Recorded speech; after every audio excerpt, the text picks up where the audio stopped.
Welcome to the Human Capital Innovations Podcast. We're your source for personal, professional, and organizational growth and development, where we share original research, explore industry trends, and interview executives and thought leaders from across the globe. We hope you join us often for practitioner-oriented content around all things related to leadership, HR, talent management, organizational development, and change management. Maximize your personal and organizational potential with Human Capital Innovations Podcast.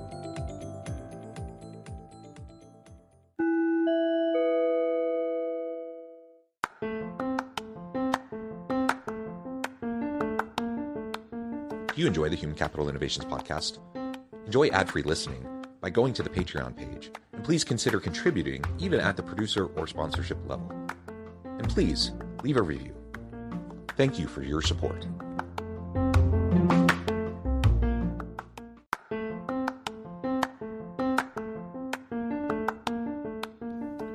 Welcome to the Human Capital Innovations Podcast. In this HCI Podcast episode, I talk with Tom Finn about talent insurance, preventative mental health, and the impact on productivity.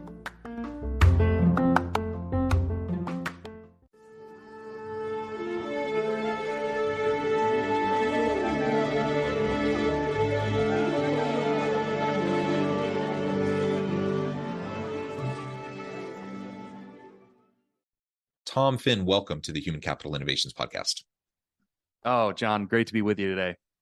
It is a pleasure to be with you. Where are you joining me from today? Down in beautiful Southern California, just outside Los Angeles. Wonderful, wonderful. My wife is from San Clemente, and we love it when we get a chance to get back there. She always laments leaving her beach town where she grew up. We're south of Salt Lake City in Utah. It's beautiful here, but a different kind of beautiful. And every time the snow hits the mountains, she wants to run back to San Clemente. So great to be with you. Pleasure to have a chance to chat. And today we're going to be talking about talent insurance, preventative mental health, and the impact on productivity. This is what you and your organization are all about. As we get started, I wanted to share Tom's bio with everybody. Tom Finn is the co-founder and chief executive officer of Leg Up, the first company to ensure employee productivity, well-being, and retention for their clients. He is also the host of the Talent Empowerment Podcast, where he sits down with people leaders, talent development savants, founders, and executives from every industry to learn how they're driving people innovation. Spending his entire career in the insurance industry, Finn possesses a wealth of experience in employee benefits, insurtech, business development, and underwriting strategies, all central to the company's unique offering, Talent Insurance. Talent Insurance provides a single platform for personalized professional development and preventative mental health support for a fraction of the cost. A pleasure to have you, Tom. Anything else you would like to share with me or my audience by way of your background or personal context before we dive on into the conversation?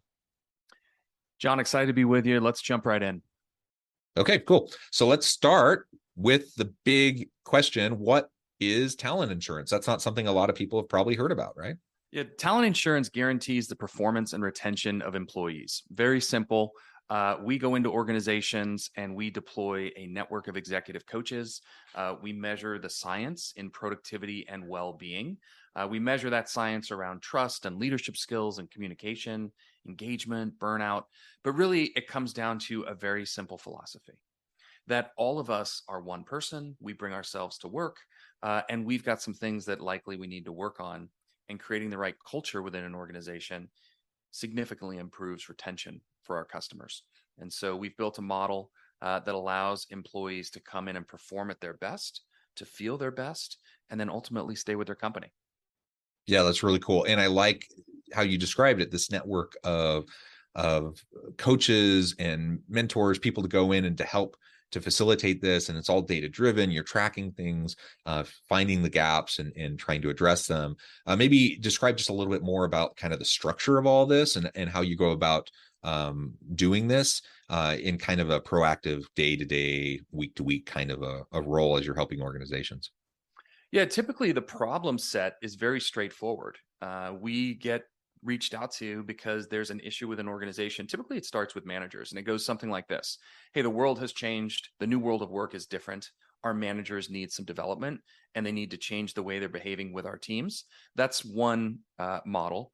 The other question or problem that we solve for our customers is, my goodness, I've got higher than expected turnover. We're losing people and we're not sure why. And we need to get under the hood and figure this out. So those are the two real problems that we solve. And the way that we solve them is very straightforward. We have a global network of expert business professionals that are coaches that we drop in to an organization. And the way we do that is very simply through an algorithm. So every employee gets invited, they get matched, they take assessments, they find the perfect coach that matches with them. And then they go through 6 sessions of development, one-on-one through Zoom, whether it's in the app or on the website. And they'll go through one-on-one live sessions. So this isn't a module. This isn't something that is recorded. It's very much live one-on-one coaching for a fraction of the cost. But what's different is that we measure everything on the front end, we measure everything on the back end, and then we report out for our customers. So that's the basis of how we lay it out. 6 sessions for every employee every year of coaching so that they can bring them their best selves to work. Yeah, that's really cool. And honestly, most people can really use that ongoing coaching. And I think sometimes we think that's a kind of a rare thing, like only in special circumstances. I think of it, it's not exactly the same thing, of course, but I think about it in terms of like therapy. I think most people should probably go to therapy because, our lives are hectic and messy and we all have stuff and we all have baggage, and it's just helpful to work things out. Right. And I think most people in organizations could really use a coach, someone who's actually trained where you can do these assessments and have that kind of internal introspection and critical self-reflection, where you can have people to share your thoughts with, to run things by, who can help you maybe think of things in a new way, reframe things, right? That's a skill set that a lot of us don't have. And even if we have it, having someone besides ourselves to help us through that process and to think through things and everything, that's just really a really important resource. So just like I would say most people probably can use therapy, I think most people could really use a coach, and having a structured way where you get these multiple coaching sessions, I think is tremendous. Yeah, and let's define that for people, right? The difference between therapy and coaching. Coaching is typically business related, and you're addressing career components. And therapy moves much more into those personal components of your life that require a licensed clinician to support. And so there is a line in the sand between coaching and therapy. But you're right, John. A lot of us need both. I've been to both. And I find both useful for very different reasons to support my own productivity and mental health. The only other comment I would make here is that as employers, we tend to focus on mental health. That's what we tend to do. We say, look, we've got physical health covered through our insurance company. We've got our dental health covered. We've got our life insurance covered. We've got all sorts of benefits that we think we have covered. But the one thing that pays for all of that is a person's career.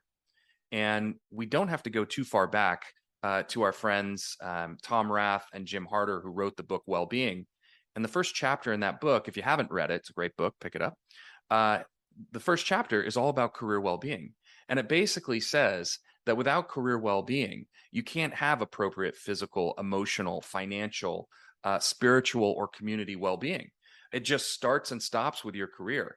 And so what I tend to sort of stand on my platform and preach to my friends and businesses, you've got to start with supporting people's career. Everything else will follow.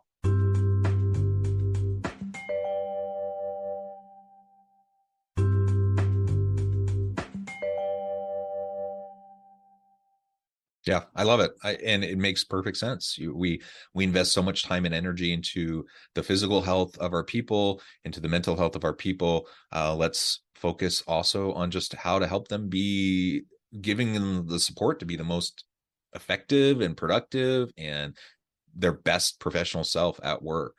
I think that's awesome. And let's talk a little bit more about this connection between productivity and mental health. Well, I guess holistic health, really, physical health and mental health.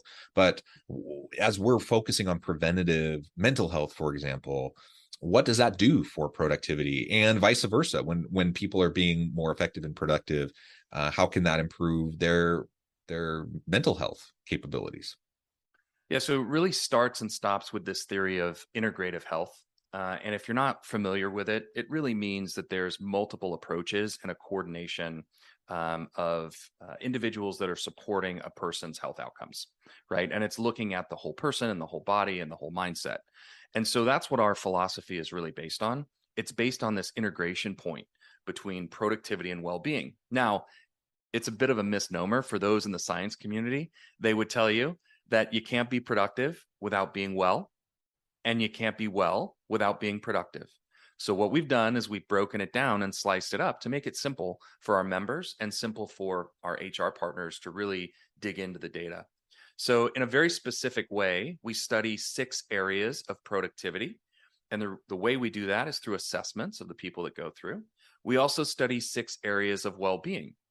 Now, what's interesting about the work that we do is we're focused on some of the areas that you would typically imagine, but there is a hook here. We focus on trust and leadership skills, communication, emotional regulation, goals, values, and reflection. That's all in productivity. That all makes sense. We move the needle by a little over 60% across all categories. Now, well-being, the thing that's interesting here is I have a personal philosophy that you've got to look at emotional health and burnout. You've got to look at engagement. But you've got to look at physical health and relationships and job satisfaction to really understand well-being. You can't just look and say mental health is a component. We're only going to look at that. We have to look at the physical body, combine it with mental health, combine it with satisfaction in the job, and then you can drive performance and you can drive retention. Yeah, and I do a lot of research in the area of worker satisfaction, employee engagement, even life satisfaction research across the globe. And you're absolutely right that the connections here are very important. And it's not just correlations. There are strong correlations, but there's strong causation here too. And they're all intermixed. And so when people feel higher levels of stress and anxiety in the workplace, for example, well, guess what? They usually don't like their job as much. They're usually not engaged in their work as much. Their overall life satisfaction is usually lower, but that also impacts their creativity, their innovation, their productivity, all of these things. They're all interconnected, and that drives the bottom line for the organization. So there's certainly a human case for all of this. Like, we want to treat people well. We want to support them. We want to help them live their best, healthiest life, be in their best career, all of that. There's a human case for it, but there's clearly a bottom line business case for all of this too. Because when you support your people this way, it's going to help your organization be more dynamic, more productive and innovative. And you're just going to have a whole slew of better outcomes for individuals, for their teams, and for the organization as a whole. Yeah, let me give you a great example. I was with my friends from Great Place to Work down in Orlando. They do an annual summit. If you don't know Great Place to Work, they are a survey-based organization, and they really help large and small companies define what the culture is within their 4 walls or in their virtual environment. And so they do a great amount of work and studying on data to try and come up with, what makes a place a great place to work. And it comes down to one simple thing: trust. Do you trust your leaders? Do you trust that people have your best interest at heart? Do you trust that you can be there and be yourself and rise within an organization for the skills and talents that you have? Is there an equitable position for you in the organization? And it all comes back to trust. Trust is the foundation of everything, isn't it? It's the foundation of healthy workplace relationships, collaborations, which feed into our ability to be efficient and productive and to be creative and innovative. So yeah, trust is so vital, so incredibly important. So what does this look like then if an organization, is interested in trying to, test out this whole talent insurance idea? What would you say are the next steps, or perhaps the first steps to get the ball rolling, to really see if this is something that makes sense for them? Well, typically organizations come to us, they have a problem they're trying to solve, as I mentioned earlier, and it's usually with managers or it's with retention in some specific pocket of their business. So they've already identified that they have an issue. When they sit down with us, what they typically like to know is, that the work that they've done over the last 3 or 5 years in terms of talent development or empowerment, lifting their teams up, isn't going to be thrown away when they hire us. So the key to our business model is a real integration between the work that's already been done and the 40 topics that we have as programming within our coaching models. So what we do is we actually take a blend of the work that the employer has done and the great work that our coaches do, and we bring it together. And that's very unique in the marketplace. The other thing that employers really love us for is that you can select out of the 40 topics, you can select a few of them that every employee has to go through.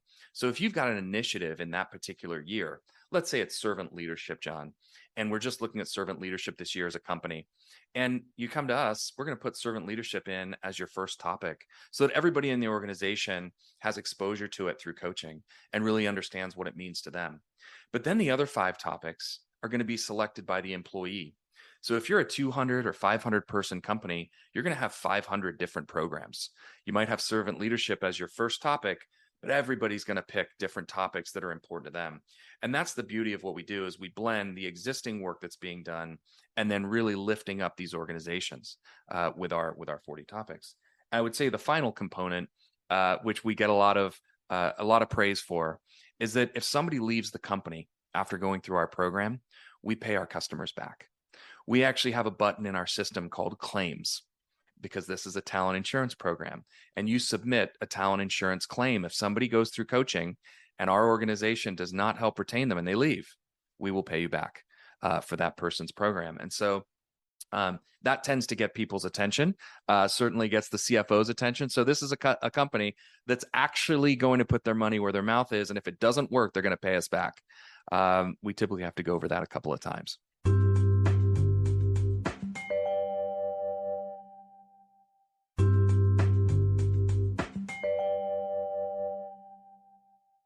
And I'm just curious how often you see that happening versus just having the really great outcomes that actually people really want, right? Most people don't go through this process hoping, I hope we have failure so that we can get paid back for this. Yeah, you're 100% right. And let me give you the positive example. So we have a customer that's in real estate. They have 2,500 employees. And in their managing director title, they were seeing just over 40%, about 44% turnover, and these were very high paid jobs, so it was costing them millions. They hired Leg Up, they put in talent insurance, and we brought their turnover down from 40% to a normalized 11% in that space in the matter of about 9 months. So it happened in less than a year. So we do have those great stories. On the other side, in terms of claims, we don't have a lot. About 3 out of 1,000 is what we see. So it's a very low numerical number. And the reason is because all of our coaches are empowered and trained and developed to keep people at the company. And if that isn't in their current job, it might be in a job that's lateral within the organization in a different division, so that we don't have a brain drain for our customers. We want those talented employees to stay. Yeah, I love it. Ultimately, we want success. We want all of these to work out. We want every employee to feel needed, wanted, valued, where they have an opportunity to contribute in their own unique, genuine way and make a difference, for the organization. We want that alignment, and we want to help the organization get there. That's why you and I do the type of work that we do. And I love the idea of talent insurance. This is creative and kind of a new approach. And so I think that's fantastic. And I would encourage, more in the audience to consider this kind of an approach. Of how you invest in your people. It's a recognition that investing in your people in this way is just as important as it is when you're focusing on other aspects of their holistic health, physical, mental health, etc. That we're going to help our people be their best selves at work, so that they can not only find career success and work satisfaction, life satisfaction, but ultimately that will help the bottom line of the organization. Tom, we're getting close to the end of our time today, but I wanted to just ask before we close, is there anything else you think is really important that we highlight, either about your own platform or just the topic more generally? And then we can get into wrapping things up. Yeah, I think Leg Up was really designed to support the development of people. And we did it in a very holistic way. And that was intentional. We've been doing this for 5 years. And for those that don't know, my background is in insurance. So I used to work for big insurance companies and really got under the hood on physical well-being and some of maybe the areas that didn't work in the movement, almost 20 years ago now, in terms of physical well-being within organizations. And the reason it didn't work is because we weren't taking into account the career well-being component. It's very straightforward. And so if you want to start looking at your organization differently in terms of your employee benefits, Leg Up is a great place to start because you can create a line item in your employee benefits that supports everybody in the organization in the first chapter of the book Wellbeing, Career Wellbeing. So it's a great place to start. You don't have to be an expert in this space. Our team can help organize all of the materials and details. It doesn't have to be scary. And we create a lot of value for our customers. Excellent. I really appreciate that, Tom. It's just been a pleasure. Before we wrap things up for today, I just want to give you a chance now to share with the audience how they can connect with you, find out more about your team, to figure out if this might be a good fit for them, or to just talk through it and see, if this kind of an approach makes sense, where they can connect with you, and then give us a final word on the topic for today.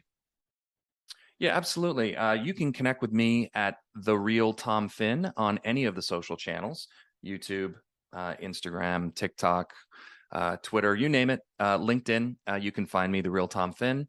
And I'd love for you to tune into our podcast. If you like what John's doing, go ahead and give us a listen at Talent Empowerment. That's Talent Empowerment Podcast with Tom Finn. So check us out and see if some of those stories can support you as well. And as a final note, John, just to the audience out there, what I would tell you is there is support available to you in your career. You don't have to go this alone. I was one of those people that was in my early career that was really struggling. And I had a big team of 75 people. I was 28 years old and I was trying to figure it out. And I had no support. And my friends are great. My family is terrific. My wife is amazing. You got to have an outside perspective to really help you grow, and you need that independent counsel. And so I did this for everybody out there, but I also did it for myself because it was something I needed, and I figured there's a lot of other 28 to 38-year-olds out there, right, that need this support, and then the rest of us, old guys that need it as well. Yeah. Again, I think everyone needs this. I think everyone would benefit from this kind of an approach. And as an employer, just like we try to show our people how much we care about them and we value them through the investment into their benefits, workplace safety, their mental health and wellness, etc. If we can invest in this way and demonstrate that to our people, like the continued investment into this, I think it makes a big difference. And the truth is we just all need it. So this is fantastic, Tom. Thank you so much for taking the time with me today and sharing your insights with me and my audience. It's a pleasure. And I encourage my audience to reach out, get connected, find out more about what Tom and his team can do for you. And as always, I hope everyone can stay healthy and safe, that you can find meaning and purpose at work each and every day. And I hope you all have a great week.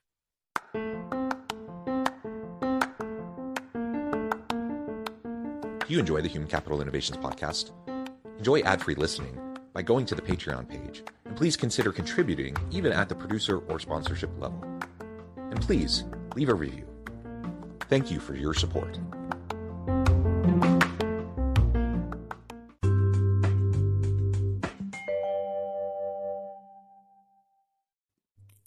Thanks again for joining us for this episode of the Human Capital Innovations podcast.